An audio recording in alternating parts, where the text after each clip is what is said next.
Iniciamos con la presentación.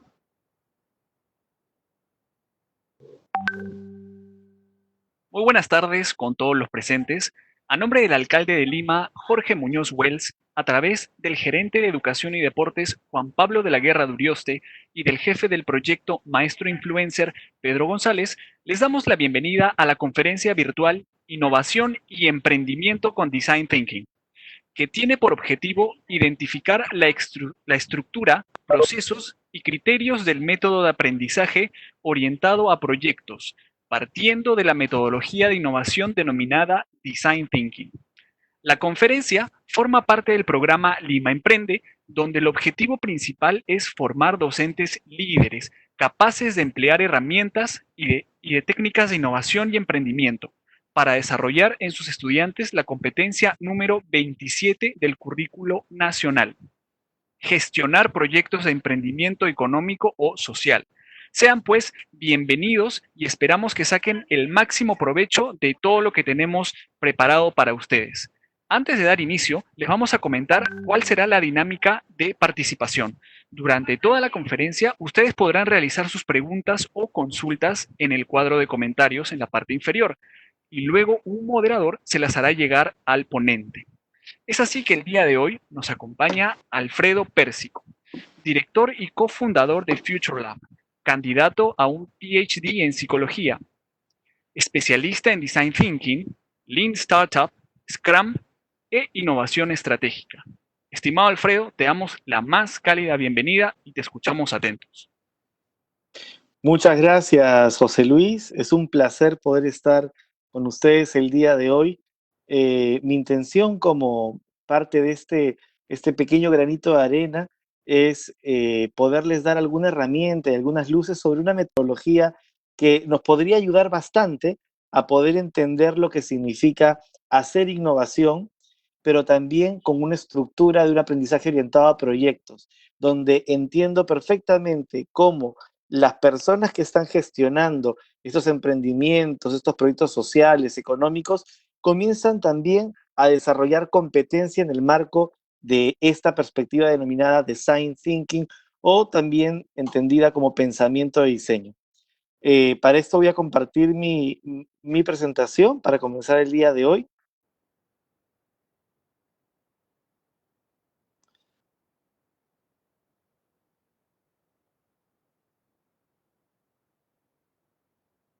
Ok. Muy bien. Y comenzamos. Yo soy director de futuro y cofundador de Future Lab, una empresa que se dedica a poder trabajar proyectos de innovación, y nuestro pan de cada día es pensar qué experiencias son las que permiten la trascendencia en los contextos en los cuales nos estamos desarrollando, desenvolviendo, que además pueda generar impacto en la vida de las personas. Frente a eso, una herramienta muy interesante para poderla trabajar es Design Thinking. Es una metodología, un proceso que fue desarrollado en la década de los 80 aproximadamente, cuando un grupo de profesores de Stanford decide comenzar a hacer innovación, pero centrada en las personas, entendiendo cuáles eran sus necesidades, dialogando con ellos desde el comienzo, no solo cuando ya tengo el producto y lo quiero lanzar a ver qué pasa con la gente, sino desde el comienzo, desde que hago la investigación y no solamente la medio por un papel en donde le hago una encuesta, sino converso con las personas, hablo con ellas, interactúo, encuentro sus necesidades, encuentro sus valoraciones, encuentro sus creencias. Esto es un poco lo que nos ayuda a que desde un primer momento yo cree en función de lo que la gente necesita y lo que realmente le hace bien. Luego tienes procesos de ideación, creación de ideas, pero nunca dejas de recoger los feedbacks, nunca dejas de recoger las retroalimentaciones que te están haciendo llegar esa audiencia a la que tú te estás dirigiendo, sea en un proyecto económico, social, en donde tú quieres generar impacto en la vida de la gente. Luego tienes una etapa en la cual ya vas modelando y tangibilizando la solución. Y para hacer eso tangible, tienes que prototipar. Esto fue lo que hicieron este grupo de profesores de Stanford, y en los 90 comienzan a destacar con consultorías muy importantes, muy significativas, en las que hacían que los productos realmente querían que fueran no solamente productos, sino experiencias, experiencias de uso, experiencias de consumo, de interacción, en la que la persona no solamente estuviera satisfaciendo una necesidad básica, sino además también teniendo una experiencia grata con el propio empaque, el propio producto, y luego migraron a servicios incluso, y comenzaron a ver cómo diseñamos servicios que estén basados en nuestra comprensión, interacción con las personas. Entonces, un poco esto es lo que trata esta metodología. En el año 2000 ya comienza a tener forma, le ponen nombre. En el 2008 sale por primera vez en una revista un artículo en Harvard Business Review, una revista de la Universidad de Harvard, en la que se habla del concepto de design thinking por uno de lo que en ese momento era el CEO de IDEO, Tim Brown, y recién comienza a desarrollarse con fuerza a nivel de la academia a partir del año 2010 aproximadamente, cuando se comienzan a desarrollar tesis doctorales, comienzan a haber una secuencia de tomos y de libros que se llamaban Design Thinking Research, la investigación en Design Thinking, varios tomos de editorial Springer. Con esto, ¿qué quería yo enfatizar? Que es relativamente nuevo el Design Thinking y que uno de los ámbitos en los que se quiso centrar ya no solamente eran productos y servicios, sino también la parte educativa, que es la que vamos a abordar el día de hoy. Cómo llevar el Design Thinking no solo como una herramienta de diseño de productos y servicios, sino también una herramienta para el desarrollo de los proyectos que los estudiantes llevan a cabo y de la formación y fortalecimiento de competencias. Entonces, aquí yo quisiera pasar con una reflexión. Yo soy un amante de la educación, realmente me considero un apasionado. Mis focos siempre han sido trabajar en pedagogía de la ternura. Uno de mis referentes importantes es esta cita de Paulo Freire, un autor de Brasil, muy importante, uno de los padres de la pedagogía y la educación popular, eh, y que nos dice algo muy interesante. Enseñar no es transferir conocimiento, sino crear las posibilidades para su propia producción y construcción. Es decir, cuando estamos pensando en el conocimiento, no es aquel que yo voy a entregarle a la persona como si fuera una inyección de afuera hacia adentro y te inyecto el conocimiento o te meto algo en la cabeza. A eso Paulo Freire le llamaba educación bancaria, sino que vamos a desarrollar una perspectiva en la que la crítica y la creatividad son parte del proceso de diálogo que el estudiante tiene con el mundo y que en ese contexto de diálogo que es bidireccional, en donde el estudiante se conmueve, se mueve con el otro y lo otro, la naturaleza, su medio ambiente. Ahora que hemos tenido el tema del COVID, se pueden imaginar lo que significó para el planeta descansar por un tiempo de emisiones de carbono. Entonces comienzas a tener una sensibilidad con el mundo y en esa sensibilidad que forjas se genera el conocimiento. ¿Cuál es el rol del educador en todo esto? En realidad, Paulo Freire tenía dos frases que a mí me gustaban, ¿no? Primero, el educador decía, no es el que está encargado, responsable de transformar la sociedad, pero sí de transformar a las personas que la van a transformar. Es decir, comenzar a pensar en este sujeto, y como dice la cita que están visualizando aquí, va generando las condiciones, las posibilidades para que su reflexión fluya, su criticidad fluya, y él mismo pueda ser productor de conocimiento, no solo asimilador, no solamente visto desde una perspectiva de bancaria que tenía que ver con un banco, un recipiente en el cual se depositan los conocimientos, ¿no? Sino que es esta persona activa que produce discursos, que produce formas de saber diferentes. Pero ¿cómo hacerlo cuando uno está pensando en que hay contenidos que llevar a cabo, hay issues o lo que se llaman, ¿no? Aspectos de especialidad, temáticas, que no las conoce el alumno? Entonces hay que entender que el pase de una perspectiva contenidista a una perspectiva basada en competencias nos plantea el reto de poder entender al educador en un permanente rol de problematizador, en un permanente rol de facilitador de las condiciones de diálogo del alumno con el mundo que permiten en ese encuentro generar reflexión, criticidad y producción de conocimiento. Entonces, el tema de las competencias, que normalmente se han hablado de por ejemplo, conceptos como saber hacer, ¿no? Saber ser, saber pensar, son articulaciones que no solamente se dan como una suma de estos tres saberes, sino que en una competencia se dan de manera integrada, articulada, que te permite leer el mundo con estos saberes, interactuar con el mundo con estos saberes, pero en donde tú no solo necesitas una reflexión abstracta, sino una reflexión con ese mundo que te interpela, que te cuestiona. Entonces, ¿cómo desarrollamos esas competencias? Más aún cuando sabemos que, por ejemplo, una métrica importante es que la atención del ser humano no supera los 20 minutos, ¿no? Y ahora las nuevas generaciones, muchos se basan en conceptos como microaprendizajes, en donde una cápsula de conocimiento la encuentran interesante, la devoran, es un video de 2 minutos y la llevan a la acción. Mi hija tiene 14 años, mi hijo tiene 6 años, y es como que les encanta encontrar lo que los adultos decimos las fijas, ¿no? Pero nuestro margen de atención no es tan sostenido cuando los temas son expositivos.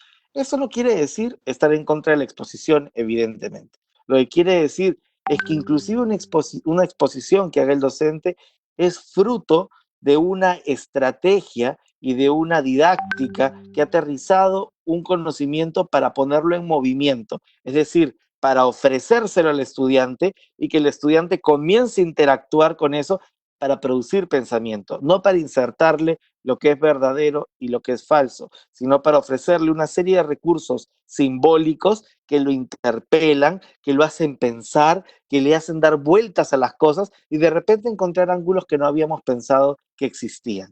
¿Cuál es la manera de encauzar entonces esa atención tan volátil muchas veces? Y es que tenemos que tener a la persona implicada emocionalmente con el proceso que los docentes, como los que me están escuchando, conocen. Tiene que ver cómo didácticamente preparas el terreno. Y en ese sentido, yo quiero llevarlos y descentrarlos un poco, que creo que es mi rol en ese momento, descentrarlos y decir, sabiendo dialogar con lo pedagógico, quisiera proponerles lo que les espera a los estudiantes cuando salen a la organización y cómo las organizaciones piensan que debe desarrollarse el aprendizaje al interior de las organizaciones, ¿no? Y que va mucho con la perspectiva docente constructivista, en donde el docente es un facilitador, genera las condiciones para que el estudiante interactúe con recursos simbólicos, es decir, con aspectos que se han desarrollado en la humanidad como saberes y con los que él dialoga, cuestiona, critica. Pues bueno, las organizaciones, cuando nos vamos a la perspectiva organizacional del aprendizaje y el diseño de experiencias de aprendizaje, hay un autor que yo quería comentarles para ir con todo el tema del design thinking y que entiendan que esto no es simplemente aquí tienen una herramienta, a ver cómo la aplican, sino que fundamentalmente esto es, aquí tienen una herramienta, pero que dialoga con su praxis docente. Las escuelas que aprenden es un libro que saca Peter Senge luego de haber publicado en los 90 La Quinta Disciplina. Les explico rápidamente. Él es uno de los, digamos, de los más importantes referentes en desarrollo organizacional y decían que una organización, él decía que una organización que es inteligente es aquella organización que aprende permanentemente y que no cesa de aprender y llevar lo más rápido posible lo aprendido a la acción. Mientras que una organización tonta es aquella que piensa que no tiene que aprender nada y que las fórmulas que ha logrado para poder tener el éxito anteriormente les resulten el hoy. Si lo hacemos en una analogía con los docentes y los estudiantes, vemos claramente que esto puede pasar.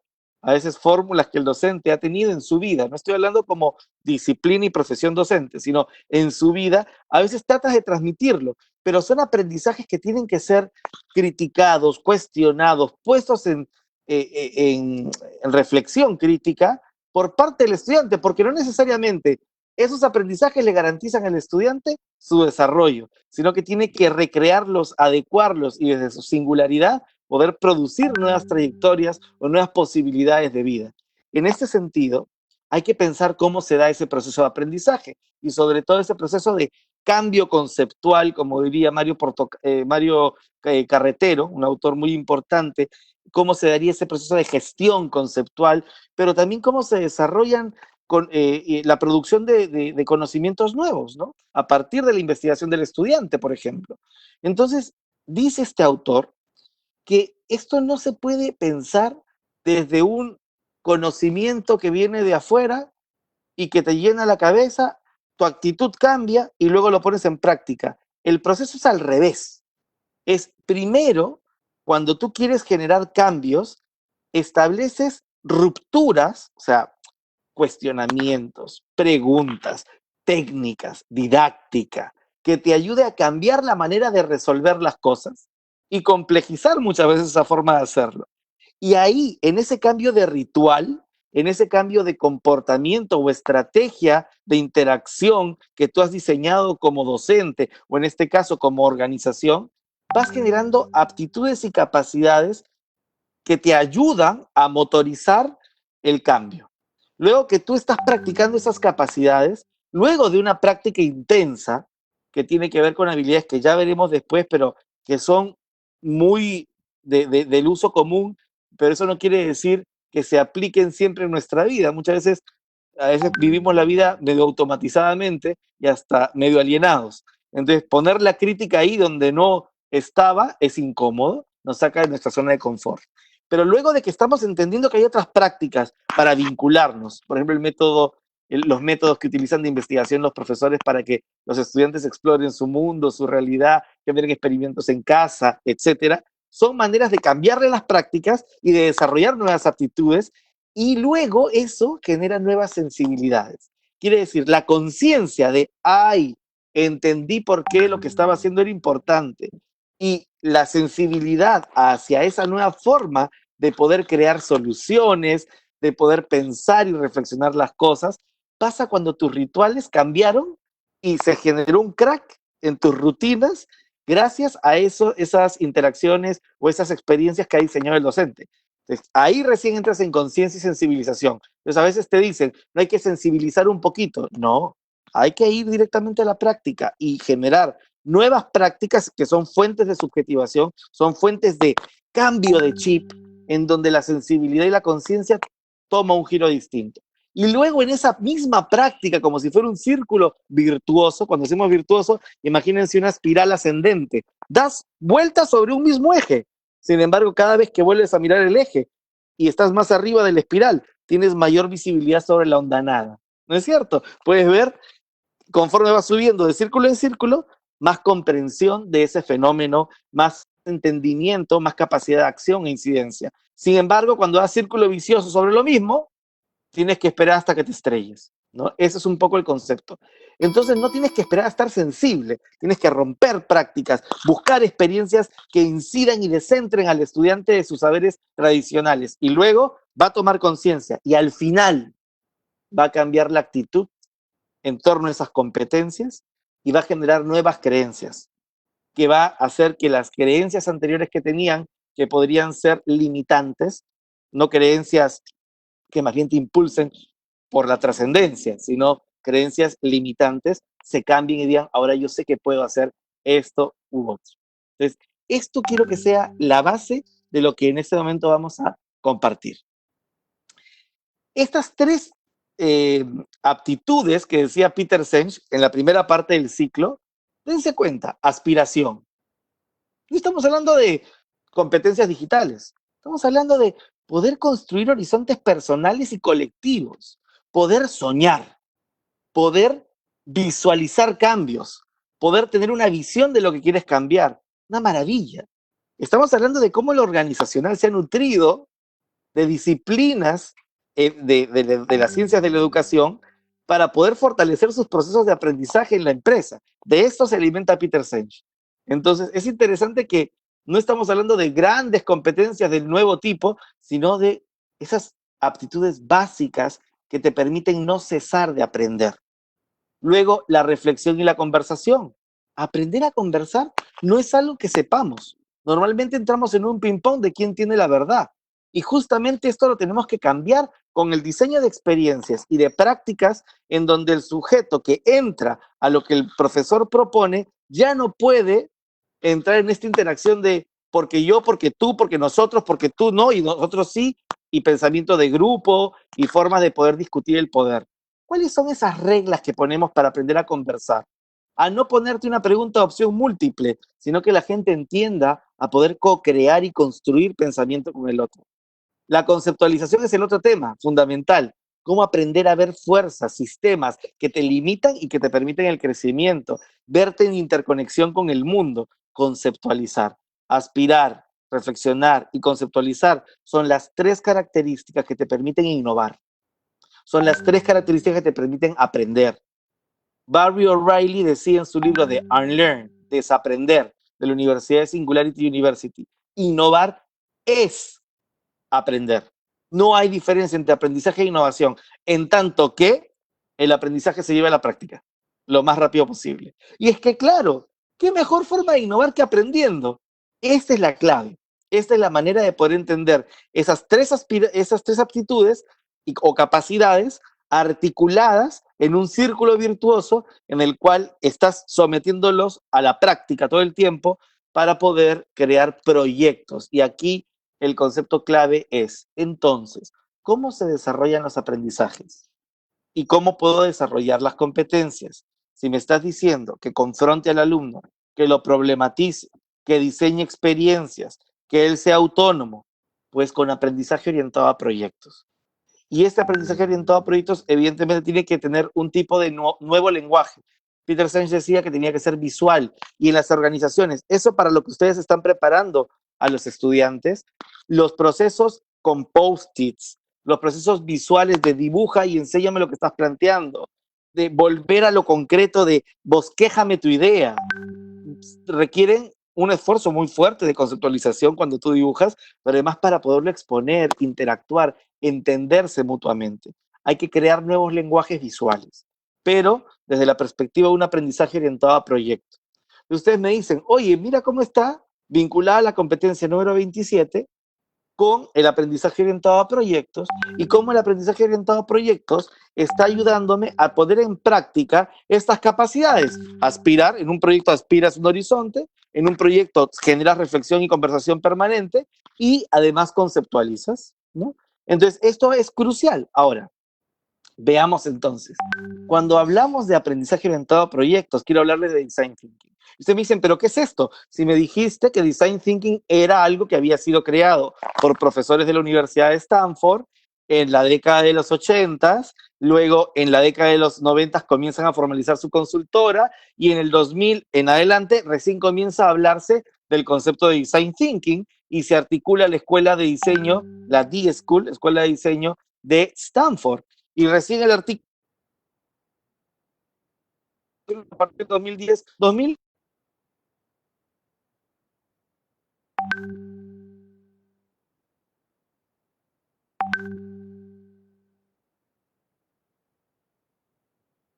Es entender que esa ruta de cambio y de aprendizaje de competencias nuevas de cara a la innovación y de cara al emprendimiento, a esa audiencia a la que yo quiero llegar con una estrategia que sea deseable y que sea adoptada por la gente, está basada en aprendizaje orientado a proyectos. Entonces, el design thinking, un modelo concreto de cómo se aterriza el aprendizaje orientado a proyectos en un marco, en una forma, en un proceso para poderlo hacer incluso mucho más potente para el emprendimiento y la innovación. En este sentido, el design thinking te plantea algo muy similar a lo que habían visto de Peter Senge. Primero, practica métodos y procesos, aún así te frustres. Practica técnicas, métodos que te plantea el profesor. Luego que estás haciéndolo, aunque no entiendas por qué, vas a comenzar a entender los efectos y a partir de eso, entender el proceso que se está dando. Tienes una metacognición. Luego, cuando lo sigues practicando, cambias lo que llaman la mentalidad, el mindset. Y luego, cuando sigues practicándolo, te genera confianza creativa. Es decir, esta metodología de aprendizaje orientado a proyectos, orientada a la innovación, al emprendimiento, parte de una premisa. Cuando tú haces una innovación, no sabes cuál es el proceso, porque no es lineal, y tampoco sabes cuál es el resultado. Entonces, el design thinking es una metodología iterativa, quiere decir que puedes ir para atrás, para adelante, regresar, flexible por completo, que te permite no un camino lineal, a veces tienes que dar saltos atrás, un paso atrás, dos adelante, te permite equivocarte, ¿no? Pero te permite desarrollar proyectos. Y te permite desarrollar proyectos en cualquier ámbito. En estricto, en innovación, ¿por qué? ¿Por qué es importante o en emprendimiento? Porque no está estandarizado el proceso y el producto tampoco sabes cuál va a ser tu producto. Lo que sabes es qué resultado quieres tener y la visión de lo que quieres lograr. Eso sí sabes, pero no sabes con qué lo vas a hacer y cómo se va a llevar a cabo exactamente el pauteo de paso 1, paso 2, paso 3. Tienes que hacer ensayo y error. Y esta es la magia del concepto de design thinking. Kirkpatrick, en el año 1919 al 21 más o menos, desarrollaba el concepto de aprendizaje orientado a proyectos, ¿no? Luego, ustedes tienen otros autores estadounidenses que comienzan a desarrollar el aprendizaje orientado a proyectos, pero con el tema de la pedagogía y la pregunta, John Dewey. Y John Dewey comienza a enriquecer el concepto de aprendizaje orientado a proyectos buscando la problematización dentro de cada uno de los pasos. El design thinking se va un poquito más concreto y te da una batería de formas en las cuales tú puedes ir desarrollando este proceso de aprendizaje orientado a proyectos para crear además cambio, es decir, para innovar. Aquí les doy, lo pueden descargar también de la D-School, de la Escuela de Diseño de Stanford. Ellos han desarrollado un proceso que se llama empatizar, definir, idear, prototipar y evaluar, que es un poco el design thinking, pero entiéndase que no es una línea, sino que puedes estar en un punto y retroceder al anterior para ajustar y luego relanzarte. A eso se le llama iterar. Iterar viene de la física, es un concepto que significa repetición. Pero aquí iterar es dar un paso atrás para ajustar y relanzarte. El poder repetir una etapa implica a veces reaprenderla. Es un poco el concepto. Y existe una guía que ustedes pueden bajar de IDEO, que tiene su página de Design Thinking for Educators, Design Thinking para Educadores, en donde se la pueden descargar en español también, con toda la batería de técnicas que hay para Design Thinking y los workbooks, los cuadernos de trabajo, como diarios de campo, que lleva el estudiante cuando lleva a cabo un proyecto. ¿Sí? Entonces espero que esto que les estoy comentando se metan inmediatamente a internet y se la descarguen. Design Thinking for Educators, ¡pum! Me la descargo, tengo mi batería, se descarguen los workbooks también, tienen el teórico y los workbooks, y tienen además un workbook que está completado, quiere decir cómo se llena un workbook. Está en inglés, pero también creo que hay una versión en español. Chequen. Y por parte de Stanford, en la parte de arriba, en la D-School, ustedes tienen un libro que no está traducido al español, pero que se llama el Bootcamp Bootleg, ¿no? Que es la guía, como la guía para la acción, para poder tenerla como un campamento, para poder desarrollar una solución con toda tu batería de herramientas. ¿Qué viene a ser ya el toolkit? Quiere decir tu caja de herramientas para el proceso de design thinking. Muy bien, rápidamente les quiero hacer un zooming de estas etapas y que van a entender además dentro de un modelo que lo plantea Donald Kolk, ¿no? Kolk es el papá de un modelo de aprendizaje que se llama aprendizaje experiencial. Y el aprendizaje experiencial va de lo concreto a lo abstracto y de lo abstracto a lo concreto. Eso es lo central. Entonces, aquí lo que quiero plantearles como un marco fundamental es, estamos planteando un diálogo, yo tengo un enfoque histórico-cultural, que lo articulo y lo dialogo con la perspectiva y el paradigma constructivista, que me parece muy interesante en muchos puntos, pero planteemos desde lo que está dado por el Ministerio de Educación. Estamos hablando de un paradigma, una corriente filosófica ligada al constructivismo.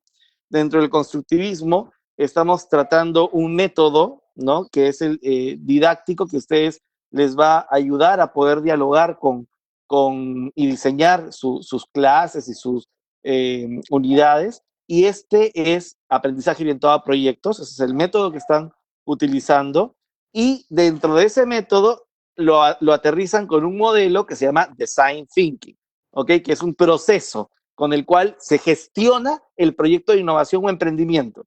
Y como sustento de ese proceso está el aprendizaje experiencial de Donald Kolk, que te permite entender cómo vas a hacer que el alumno viva el proceso yendo de lo concreto a lo abstracto, de lo abstracto a lo concreto. Ese es el marco teórico que ustedes podrían trabajar para poder abordar esto, ¿no? Vamos a comenzar. Esto lo podemos dividir en tres grandes formas: inmersión, ideación e implementación. Pero voy a coger ahorita el concepto tal como...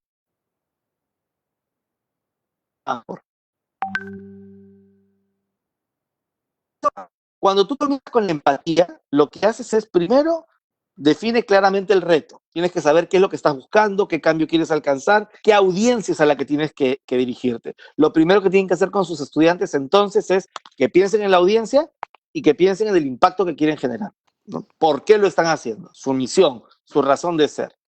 Que acoten claramente cuál es el contexto al que se están dirigiendo. Tienen que tenerlo. Este concepto pasan a un segundo momento, que es, muy bien, si esta es tu audiencia, vamos a conocerlos y hay que ir a los contextos para conversar con la gente. Evidentemente ahorita serán conversaciones vía Zoom, ¿no? Que los chicos hablen con sus tíos, sus padres, sus amigos, hagan entrevistas y conversen. Pero acá cuando hablamos de conversar u observar, tiene que entenderse que no es encuestar.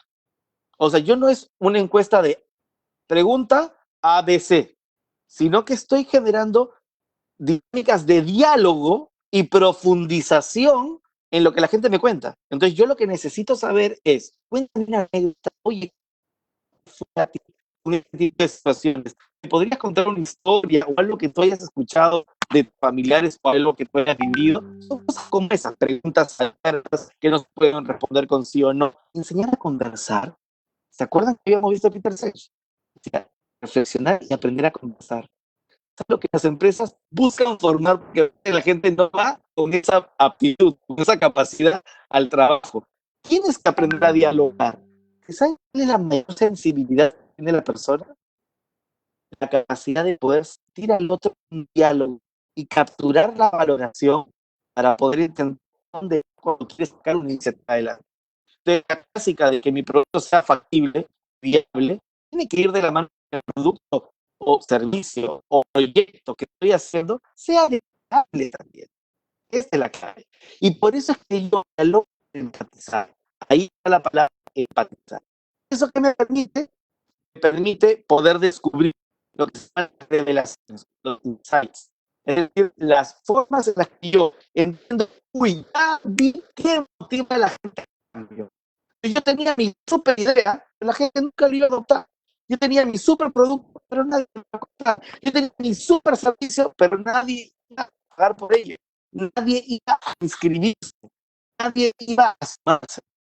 Eso es porque ahora entiendo qué sí haría que la gente se sume, qué sí haría que la gente sea parte de. Y esta revelación el diseño define como aquello del diseño, como aquello que es una verdad oculta, es algo difícil de ver, y que lo que motiva la acción del sujeto, lo que la orienta a tomar una decisión u otra. Entonces, ahí se descubre los insights y estoy definiendo las oportunidades.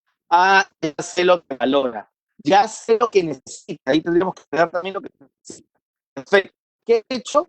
Si sé lo que necesita la persona, sé lo que valora, entonces no es la oportunidad. El usuario que yo me estoy dirigiendo, la ciudadanía a la que me dirijo, el consumidor al que me dirijo tiene esa necesidad y lo que motiva su acción es esto. Perfecto. Tengo claridad sobre la base de qué debo yo apalancarme, sobre qué debo construir una solución.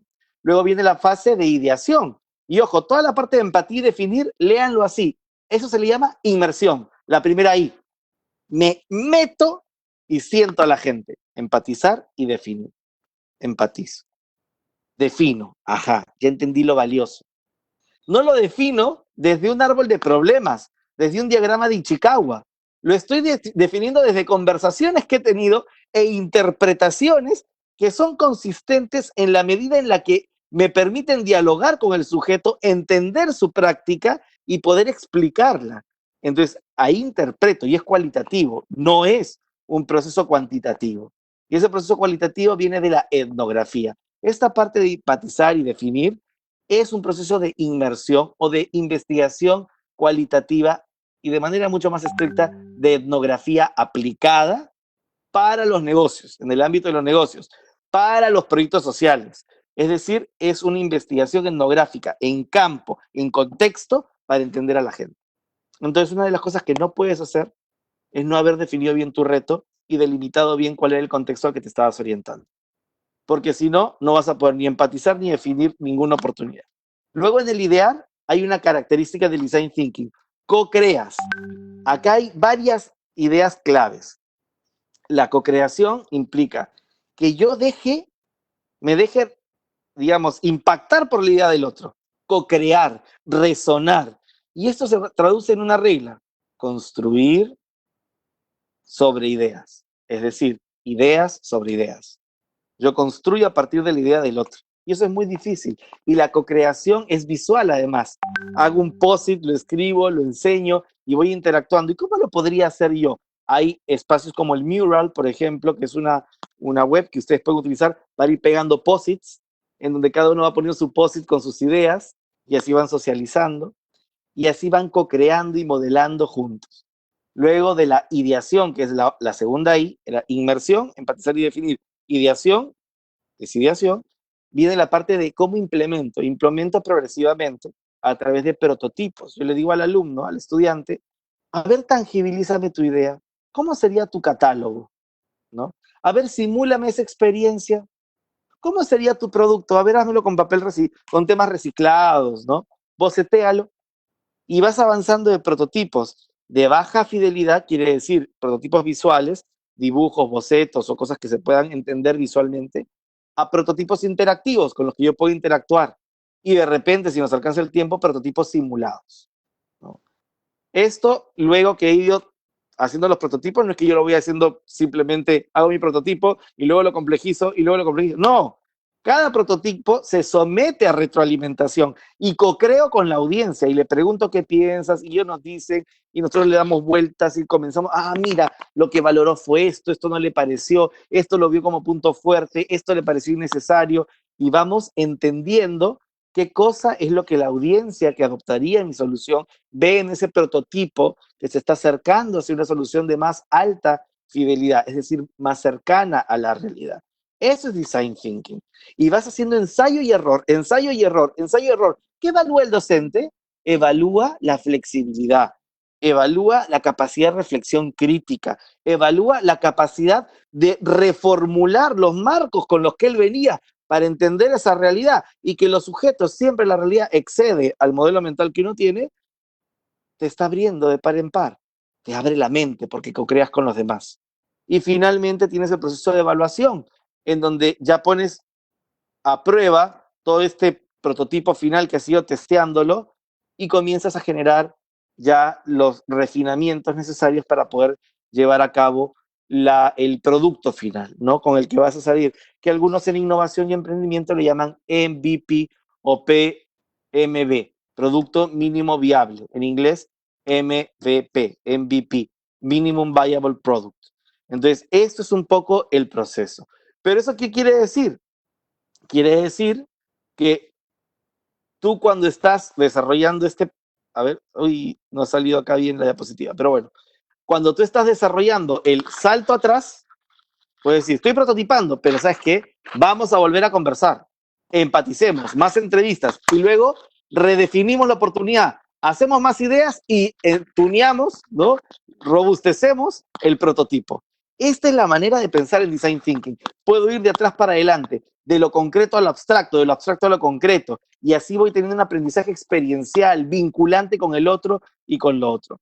Aquí no ha salido la parte de arriba, no lo estoy visualizando, no sé por qué, pero el concepto es que estos dos que estaban arriba te plantean la inmersión, que es empatizar con los usuarios para buscar esos patrones, esos insights. Luego, en el momento de definición dentro de la inmersión, defines e interpretas lo que se ha descubierto para poder decir cuál es mi oportunidad, en qué me debo centrar, que realmente la gente valoraría si es que le diera solución, atributos de valor, ¿no? Cosas que les ayuden a pensar cómo ir al corazón de la gente.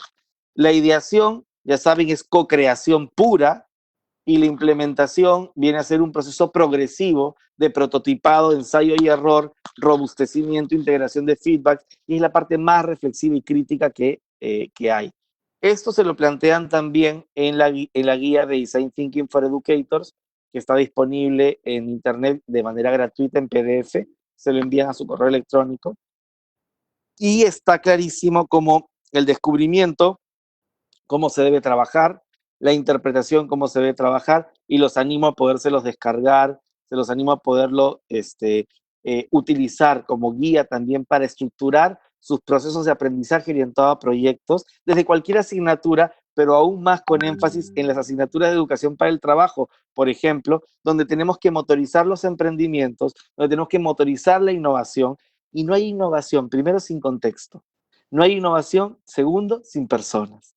Tú tienes que ir a las personas, pensar con la gente, conversar con ella, testear con ella para poder tener un resultado exitoso. No esperes al final del proyecto para lanzar tu proyecto y darte cuenta que no funcionó. Esa es la gran moraleja del design thinking, ¿no? Y hay valores claves que utilizas como principios para la acción. Colaboración radical, se incita a la acción, estar consciente del proceso, siempre darte cuenta que hiciste antes para ver qué tendrías que hacer y si hay que ajustar algo para el futuro. Pues ese paso de un paso atrás, dos adelante es clave. La cultura de prototipos, tangibilizar las ideas, visualizarlas y enfocarte en los valores de la gente, en sus creencias y también en sus valoraciones, valores y valoraciones, que son claves. En este mar de incertidumbre, lo único concreto es lo que la gente comienza a valorar como archipiélagos de certeza, donde tú puedes decir que la gente está buscando esto y acá me tengo que centrar. Esa es la idea.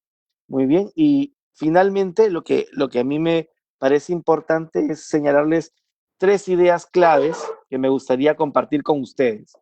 Primero, este proceso que hemos visto de design thinking implica crear y practicar métodos y técnicas de trabajo.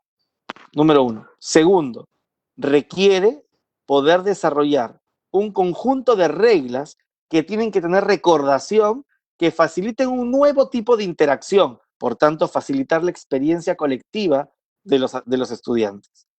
Y tercero, trabajar sobre la mentalidad para que no se frustren y generar procesos de ensayo y error en donde el enriquecimiento conceptual y práctico que puedan tener les permita hallar un buen punto de partida en la construcción de proyectos. Esto es un poco lo que tenemos que ir pensando desde el design thinking, y yo creo que va a ser fundamental que ustedes puedan entender cómo podemos orientarlos como facilitadores de un descubrimiento y de una creación que nuestros estudiantes deban ser finalmente los protagonistas y nosotros los sujetos dialógicos que le dieron las condiciones para poder construir. Bueno, finalmente, algunas preguntas que yo quisiera poder tener, voy a dejar de pasar la presentación para poder contestar algunas preguntas y interactuar con ustedes, ¿no? Primero que nada, Alma Roth nos pregunta, ¿cómo se da ese aprendizaje a través del design thinking? Bueno, lo primero es que es ensayo y error, no en el sentido de que estemos teniendo teorías de donde no existen construcciones que se vayan validando, ¿no? O que sean ciertas, sino lo que estamos buscando es que el ensayo y error te permita profundizar y crear perspectivas, caminos y trayectorias de desarrollo, de generación del bienestar, de solución de problemas, de todo aquello que te permite vincularte mejor con el mundo. Es un aprendizaje totalmente experiencial. Sin embargo, quiero hacer una precisión, para mí es muy importante. Un concepto clave es cómo defines tú una competencia. Y una competencia, tú la estás definiendo como un modo integrado de un saber hacer, un saber ser y un saber conocer, que finalmente está llevado a cabo no de una manera sumatoria, sino que cuando tienes que aplicar, tienes que pensar una realidad sobre la que estás respondiendo, eso está articulado.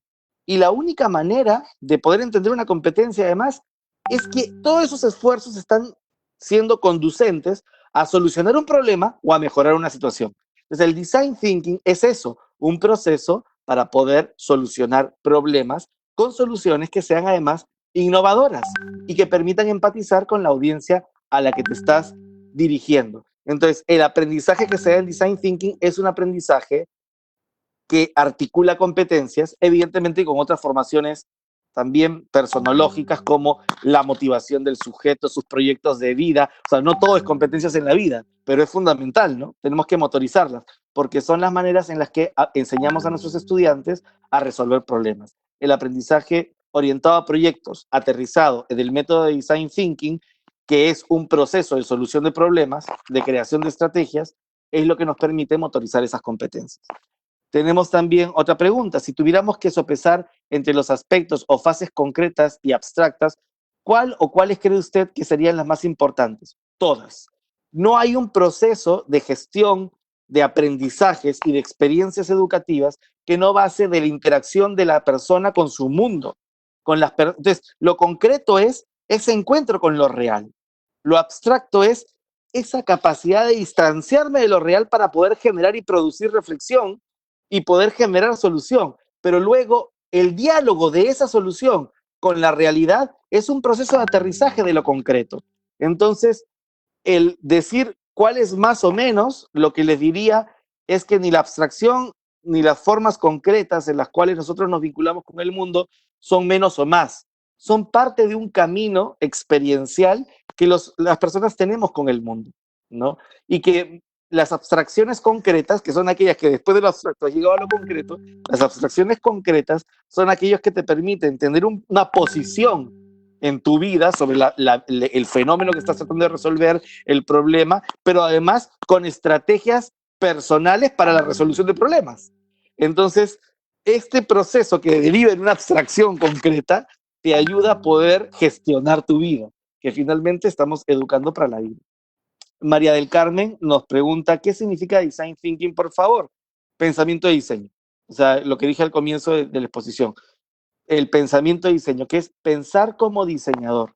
Quiere decir que la manera en la que el diseñador se acercaba al mundo, que era entendiendo a quién me estoy dirigiendo y qué valoraciones debería considerar para que lo que yo esté haciendo como producto o como servicio, considere esas valoraciones como atributos de valor que tienen mis productos. Por ejemplo, yo me compré este relojito porque mi socio y mi socia tenían walkie-talkie.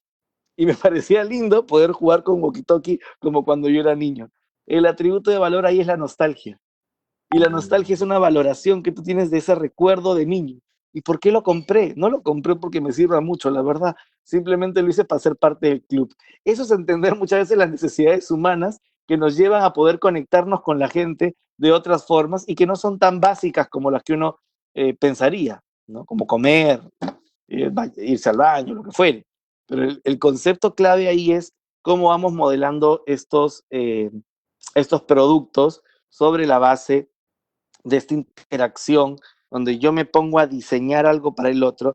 Entonces, la traducción exacta no sería pensamiento de diseño, sino algo así como pensar como diseñador, que es utilizar esas formas de acercarse a la realidad y concretar soluciones que el diseñador tiene para poder empatizar y construir finalmente camino al andar, ¿no? Nunca dejando de entender que son personas a las que te estás dirigiendo. Luego, Guadalupe Rojas Carrasco pregunta, una pregunta dice, ¿se aplicaría en la carrera de psicología? Por supuesto, yo soy psicólogo. Por supuesto, claro que sí. He trabajado Design Thinking y proyectos de acción con colegios, he dado consultorías para colegios en Design Thinking, y he trabajado también con psicólogos de los departamentos de psicopedagogía para que entiendan que los procesos de orientación son procesos de construcción de proyectos de vida y que esos proyectos de vida tienen que tener mucha claridad en torno a aquellos otros proyectos de acción que voy generando y que van enriqueciendo este sistema de orientación, de orientaciones vitales que tiene el psicólogo, el sujeto, para poder decir, tengo criterios nuevos para afrontar mi vida, para tomar decisiones, para poder crear, digámoslo así, ¿no? Nuevas estrategias. También tenemos aquí eso en psicología educativa, ¿no? Pero en psicología también el tema del design thinking puede estar como un concepto de actitud frente a la vida, ¿no? Es como impulsamos la actitud de diseño en la solución de problemas organizacionales. También en el ámbito de la psicología organizacional se puede ver, evidentemente. O sea, ya hay personas que se llaman Learning Consultants o Experience Designers, que son diseñadores de experiencias, de aprendizaje, o personas que diseñan aprendizaje, se le llaman, y que están utilizando Design Thinking como manera de poderlo aterrizar, ¿no? Pero concretamente, ahorita estamos en el ámbito de la educación, y el ámbito de la educación es crucial utilizar formas de aprendizaje orientado a proyectos. Esa es la magia. De ahí, el Design Thinking nos está contribuyendo con un modo de poderlo instrumentalizar más y poder generar además un foco en las personas y el contexto. ¿Se puede aplicar en los 3 niveles, inicial, primaria y secundaria? Excelente pregunta. Yo diría que en primaria y secundaria se puede utilizar sin ningún problema, y diría que algunos aspectos ligados a la actitud y de diálogo, que son como las bases del Design Thinking, se pueden utilizar en educación inicial. Pero no dudo que este proceso se pueda trabajar también, sino que el Design Thinking por definición es por equipos de trabajo, por definición, y en la educación inicial a veces hay un juego entre grupo y persona, pero no necesariamente vamos a estar trabajando todo por equipos, ¿no? Entonces, aquí habrían cosas que tendríamos que evaluar en función de qué del Design Thinking me está aportando a generar una mentalidad experimental, una mentalidad centrada en personas que me permite el diálogo desde inicial, una mentalidad colaborativa que me permita generar colaboración radical, y una mentalidad experimental que me permita hacer ensayo y error. Entonces, centrarnos en las personas, he repetido una, y metacognición, centrarnos en las personas, ¿no? Colaborar radicalmente, es importantísimo, generar metacognición de los procesos que vamos viviendo, ¿no? Del conjunto de procesos, y la mentalidad experimental, de ensayar y error, y no tener sanción frente al error. Eso yo creo que son las bases del Design Thinking que se pueden trabajar en educación inicial, ¿no?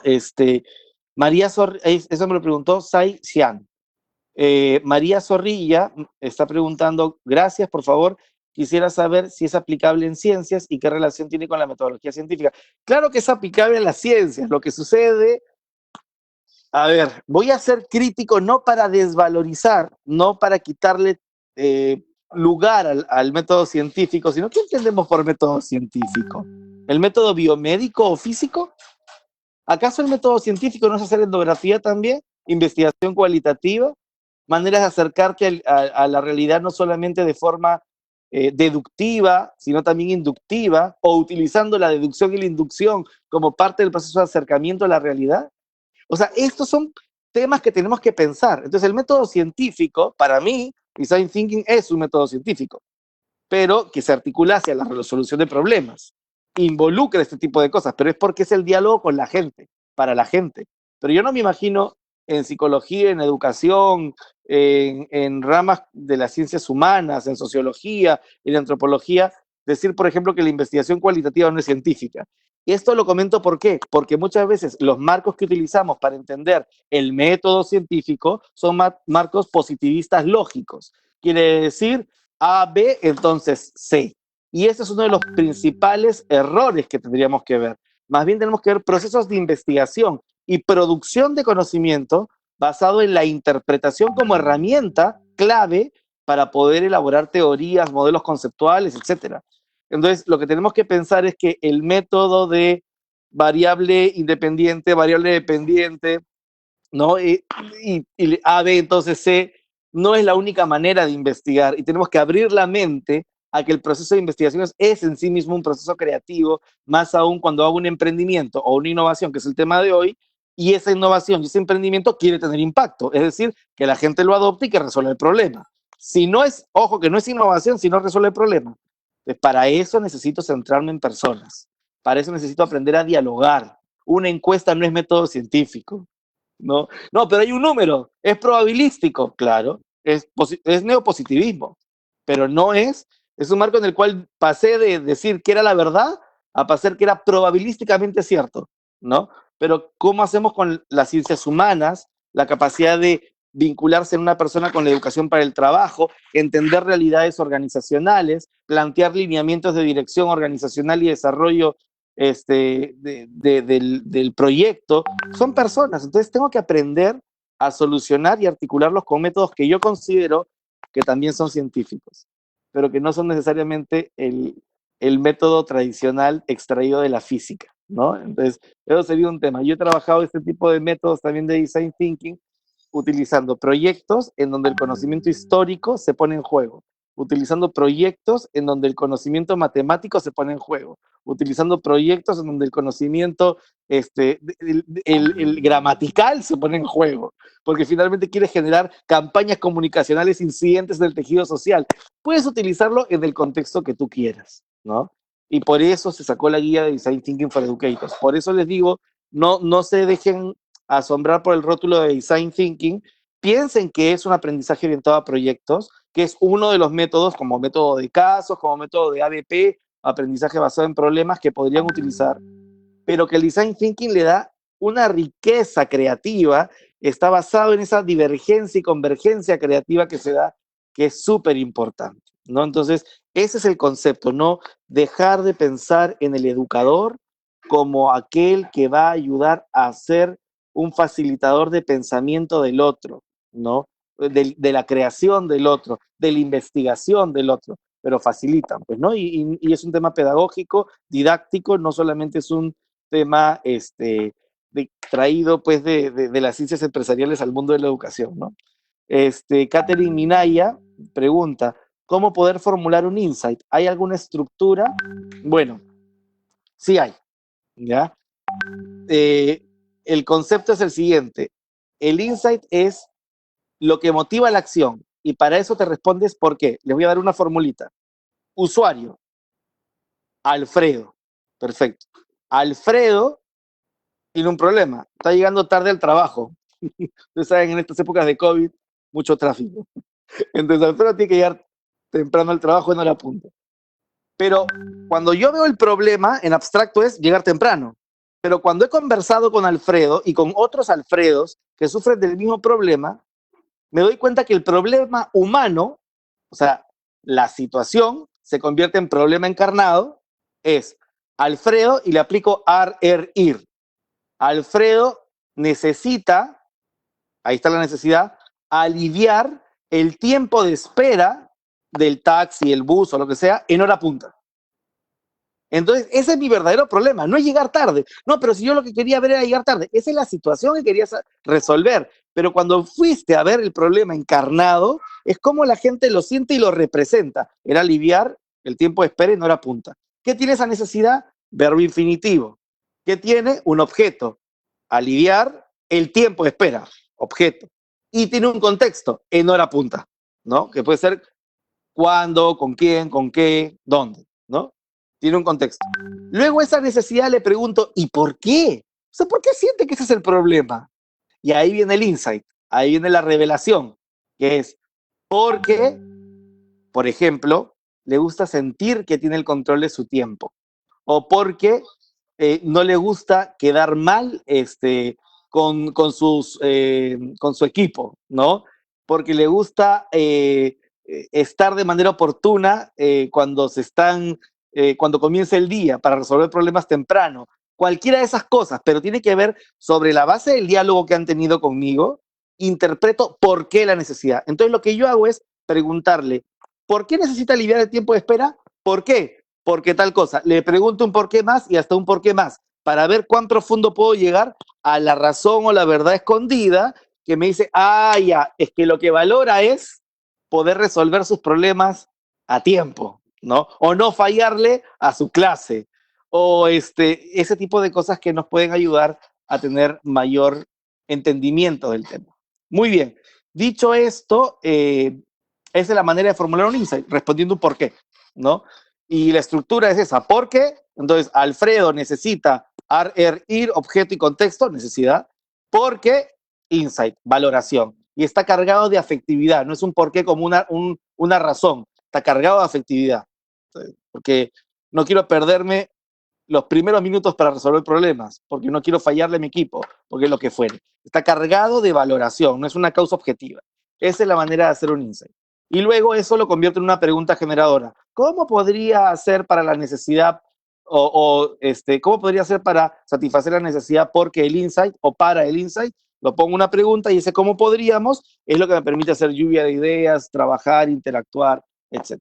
Muy bien, hemos llegado a las 6 en punto, hemos cumplido con el tiempo, hemos cumplido con las preguntas y yo de verdad estoy muy contento de poder estar con todos los educadores que está impulsando la Municipalidad de Lima. Para mí es una grata experiencia y mi disposición plena para interactuar en otras oportunidades. Muchísimas gracias, José Luis. Muchísimas gracias, equipo de la Gerencia de Educación y Deportes de la Municipalidad de Lima. Encantado de haber estado con ustedes. Bien, muchas gracias a ti, estimado Alfredo, por esta interesante y amena ponencia. Queremos felicitarte especialmente por la dedicación y el tiempo ofrecido para el beneficio de nuestros docentes, directivos y todos los profesionales que están interesados en estos temas. También queremos hacerte llegar las felicitaciones del caso y el agradecimiento respectivo de parte de Pedro González, que es el jefe del proyecto Maestro Influencer, que también estuvo siguiendo la conferencia. Agradecer también al área de comunicaciones en la persona de Stephanie Anca, que nos estuvo ayudando con los detalles técnicos de esta transmisión. Asimismo, agradecer a todos los presentes por su participación. Finalmente, los invitamos a seguir la página de Facebook de Lima Educación, a que le den me gusta y a continuar participando de estas presentaciones, conferencias y talleres de la Escuela de Lima. No dejen de estar atentos a nuestras redes sociales. Muchas gracias a todos. Muchas gracias, estimado Alfredo, de nuevo. Vamos a dar por finalizada esta conferencia. Muy buenas tardes con todos.